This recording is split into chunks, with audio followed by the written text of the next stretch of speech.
In this video, you will learn how to get ads in Candy Crush Saga. First, update the game. Make sure you have the latest version of Candy Crush Saga installed on the Apple App Store or Google Play Store. Next, connect to the internet. Ads will only appear when you're online. Ensure you're connected to Wi-Fi or your mobile data. Allow ads in device settings. Go to your phone settings and make sure the ad tracking and personalized ads are enabled.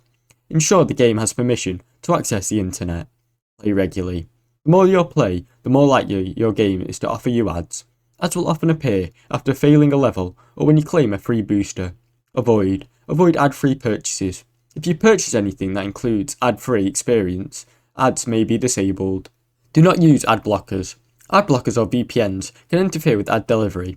Turn them off while playing Candy Crush if you want to get ads. Check time of day and region.